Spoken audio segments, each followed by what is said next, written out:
Jadi Perlemnya sendiri memang khusus nih, hanya untuk memfasilitasi atau menindaklanjuti pengadaan dengan metode penunjukan langsung. Oke. Yang memang ini untuk mendukung atau menjalankan program prioritas pemerintah, bantuan pemerintah maupun bantuan presiden yang harus segera terlaksana.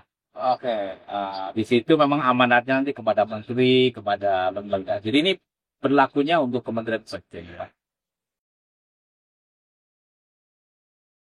Sebenarnya sih program prioritas nasional atau pemerintah bisa menggunakan metode yang lain. Hanya karena memang ada program-program khusus yang harus disediakan barang jasanya di periode yang sangat pendek ini, maka metode yang paling efektif dan paling memungkinkan untuk bisa menyelesaikan itu dengan metode penunjukan. Ada sebenarnya beberapa hal yang pertama adalah memang nih urgent itu harus memang arahannya presiden. Jadi bisa jadi programnya banyak, tetapi yang arahan presiden yang mana nih? Maka kemudian kementerian lembaga membuat analisis dan menyampaikan ke Setnek. Jadi nanti di Setnek akan dikonfirmasi, benar nggak nih arahan presiden? Benar nggak urgent? Itu satu. Ya. Yang kedua, memang ini karena yang sudah ditarget waktunya. Ya, misalkan contoh sekolah rakyat harus sudah bisa digunakan nanti bulan Juli depan. Maka cara yang paling mudah, yang paling cepat adalah penunjukan langsung. Tapi nggak usah khawatir, karena proses penunjukan langsung ini juga akan dikawal oleh APK. PPK itu kan menindaklanjuti apa yang menjadi tugasnya menteri, ya kan? Dan menteri mendapatkan arahan langsung dari presiden dan kemudian tentu ada buktinya. Apakah berupa risalah rapat, berupa memorandum dan sebagainya, itu bukti tertulisnya bahwa memang sudah ada pertemuan atau komunikasi antara menteri kepala lembaga dengan presiden. Ada konfirmasi Ada yang kembali konfirmasinya. Dan itu juga dikonfirm lagi ke Setnek supaya betul nggak bahwa itu memang arahan presiden dan harus segera. Jadi basicnya sebenarnya dari program prioritas nasional dan rencana kerja pemerintah tahunan. Tapi kan itu proyeknya banyak, banyak sekali. Tapi yang menjadi urgent arahan presiden kan tentu tidak semua.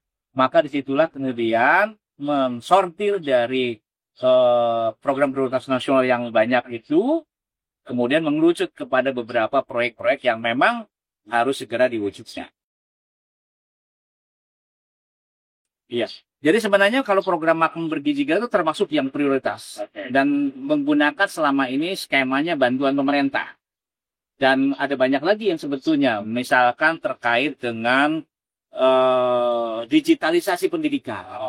Ini kan sudah janji Bapak Presiden untuk segera dideliver dan diharapkan pada bulan depan sudah juga bisa diserahkan barang dan bisa digunakan pada tahun ajaran yang baru. Sebenarnya sih tergantung skala ya. Mungkin secara program nasionalnya besar. Tapi kan itu dipecah-pecah dalam beberapa paket-paket tergantung kepada jenis barangnya atau jasanya. Yang kedua tergantung juga kepada lokasinya. Jadi bisa saja sangat mungkin bahwa arahan presiden dalam konteks yang besar dipecah-pecah dalam bentuk paket-paket yang bisa jadi penyedianya juga sangat banyak. Tergantung nanti skenario yang dilakukan oleh teman-teman kementerian apa. Karena ini terminologinya kan penunjukan langsung ya, bukan casing. Jadi artinya memang keluar dari skema penayangan produk di dalam katalog. Jadi artinya ada metode penunjukan langsung yang by system melalui SPSE diundang. Lalu kemudian penyedianya upload penawaran, dievaluasi, dinegosiasi kontrak. Jadi ini memang konteksnya di luar proses belanja lewat katalog. Kalau kita bicara terkait dengan penunjukan langsung, ada sejumlah daftar calon atau kandidat yang potensial. Itu yang pertama. Yang kedua akan balik lagi kepada track record. Ya, kita nggak mungkin mereka akan menunjuk kalau tidak punya track record baik waktu pelaksanaan kontrak yang lain, gitu ya. Yang ketiga tentu mitigasi lainnya adalah bahwa kewajiban penyusunan HPS tetap harus dilakukan. Dan Pokja nanti proses penunjukan langsungnya kan harus negosiasi. Jadi tidak mungkin mereka bisa melakukan proses negosiasi melampaui dari harga HPS yang disusun dan ditetapkan oleh pejabat pembuat komitmen. Jadi faktor-faktor resiko itu kita coba minimalisasi dengan berbagai dokumen dan harga yang memungkinkan kita bisa mendapatkan tetap harga yang wajar untuk kontrak sekalipun prosesnya dengan cara penunjukan.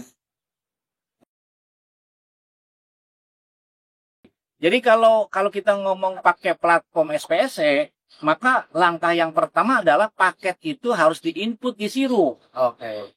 Kalau diinput di sirup, semua orang bisa akses. Yang kedua, di dalam proses penunjukan langsung itu ada setelah hasil negosiasi, setelah evaluasi, setelah negosiasi, ada fitur untuk mengumumkan, memberitahukan bahwa ini loh penyedianya akan mengerjakan proyek ini, hasil negosiasinya berapa rupiah. Nah, itu bagian yang juga bisa diakses oleh publik. Oh iya, betul. Jadi saya ingat tuh, karena kan balik lagi waktunya kan sangat pendek. Jadi track record dia sebagai penyedia yang sukses di paket yang lain itu menjadi sesuatu yang sangat penting karena tidak bisa mundur nih.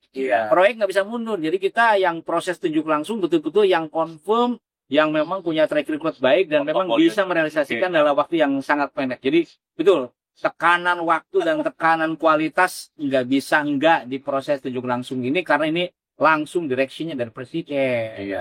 Artinya tidak mungkin proyek-proyek yang sangat strategis ini gagal, nggak boleh itu terjadi. Makanya perlu penyedia-penyedia yang betul-betul punya track record, punya kompetensi, bahkan barangkali punya kemampuan finansial juga untuk melaksanakan proyek itu.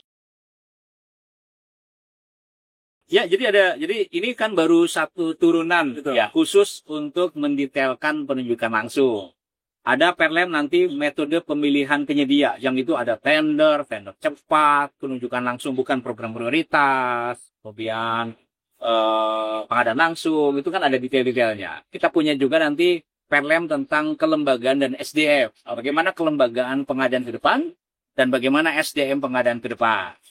Yang ketiga nanti ada Perlem tentang swaklola. Swaklola kan juga mengalami perubahan yang bisa dijual nanti lewat katalog. Yang berikutnya adalah terkait dengan Perlem katalog.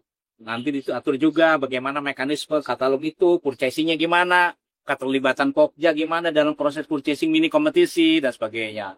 Kemudian ada juga, karena kita ingin ke depan bahwa pengadaan ini sudah digitalisasi, dan salah satu yang menjadi pokok penting adalah kinerja atau track record penyedia. Jadi Perlem tentang penilaian kinerja ini akan menjadi salah satu poin penting ke depan untuk mengatur siapa-siapa sih penyedia-penyedia yang layak untuk berpartisipasi, berkontrak dengan pemerintah. Dan masih banyak Perlem-Perlem lain, termasuk juga Perlem terkait dengan pedoman pengadaan barang jasa untuk di desa. Jadi pada prinsipnya kita ingin mendorong semua penyedia-penyedia yang akan menjalankan program ini masuk ke sikap. Bisa jadi memang kemudian ada yang sudah pengalaman di swasta, pengalaman di mana, tapi mereka akan on board tidak. Karena apa? Karena poinnya adalah penunjukan langsung ini kan pakai sistem. Ya, nanti kan akan lihat track record dia seperti apa. Jadi ini selalu kita dorong teman-teman kepada kementerian lembaga, yuk penyedia-penyedia yang punya potensi, yang punya track record, yang punya rekam jejak, yang siap untuk mendapatkan pressure waktu dan kualitas, itu yang kita masukkan ke dalam sikap sehingga itu menjadi rekam jejak yang selamanya akan bisa dilihat dan semua orang bisa lihat, termasuk para auditor, APH maupun siapa. Jadi pertama gini, setiap Perlem kan ada tingkat perubahan yang derajat perubahan yang berbeda-beda. Ada yang dikit, ada yang sangat banyak. Misalkan saya ambil contoh ya, kita bicara Perlem terkait dengan pengadaan yang dikecualikan, itu sedikit. Maka kita akan keluarkan atau kita undangkan lebih cepat dibandingkan yang Perlem yang sangat banyak. Contohnya adalah revisi Perlem 12 tahun 2021. Itu kan dengan model dokumen pengadaannya lebih dari 5.000 halaman.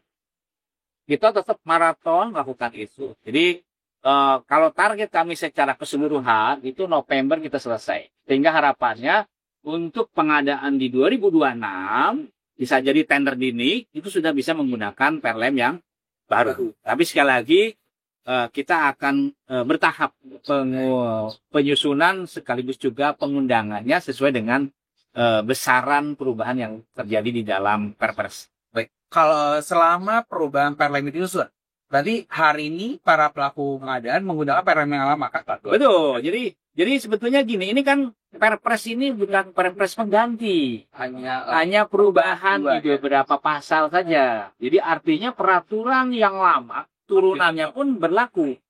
Nah, karena memang ini menjadi isu yang banyak dibicarakan, LKPM mengeluarkan surat edaran nomor 1/2025 yang menyatakan bahwa ketentuan yang tidak bertentangan dengan Perpres yang baru, termasuk Perlemnya, tetap berlaku. Artinya tidak ada keraguan bagi teman-teman yang akan melaksanakan pengadaan sepanjang peraturan yang barunya belum keluar, detailnya, termasuk sistemnya, maka silahkan gunakan peraturan yang sebelum. Nah, memang yang Papua ini kan sifatnya kekhususan. Ya. Hanya berlaku untuk pengadaan di wilayah Papua, baik yang anggarannya kementerian lembaga maupun yang tentu Pemda yang paling utama. Nah, kita memang kekhususan ini masih dalam proses pengajuan ke Sekretariat Negara. Jadi belum ada informasi bahwa akan segera diundangkan, dan itu belum tahu kita. Tetapi poinnya adalah bagi teman-teman yang di Papua atau di kementerian lembaga yang kantornya di Papua, silakan gunakan Perpres ya. Panduan yang dulu benar. Oke. Jadi sebenarnya gini, wajib itu kan dalam konteks barang jasanya tersedia. Ya kan di dalam katalog dan di pasal Perpres pun dimungkinkan untuk keluar atau tidak menggunakan katalog sepanjang ada justifikasi. Nah, kalau kita lihat, kita cermati bahwa program-program prioritas yang pemerintah saat ini yang dikejar harus selesai pada bulan-bulan tertentu, itu sebagian ada yang berbentuk konstruksi, ada sebagian yang berbentuk barang. Boleh jadi ada barang di katalog, tapi belum tentu barang itu sesuai dengan spek yang dibutuhkan. Jadi, dan spek yang dibutuhkan boleh jadi karena volumenya gede banget. Iya. Sehingga yang ada di katalog belum tentu mampu melaksanakan itu. Maka kalau dia memang speknya tidak sesuai, atau kemampuan penyediaan barang dalam waktu yang sangat besar dan sangat segera itu tidak bisa, maka dimungkinkan untuk keluar dari proses kewajiban belanja lewat elektronik. Jadi gini, kalau kita bicara long term atau jangka panjang, menengah jangka panjang, ini kan proyek yang harus selesai dalam waktu tertentu ya. Maka kalau dia ingin kesinambungan proyek tadi, dalam arti bisa menyediakan lebih luas lagi, bukan hanya untuk program prioritas yang harus segera sesuai arahan Presiden, maka saya kira kita akan dorong juga mereka kepada penyedia katalog. Karena siapa tahu nanti ada Pemda yang beli melalui katalog untuk barang yang kurang lebih sama dengan yang dijadikan program prioritas. Bisa jadi begitu.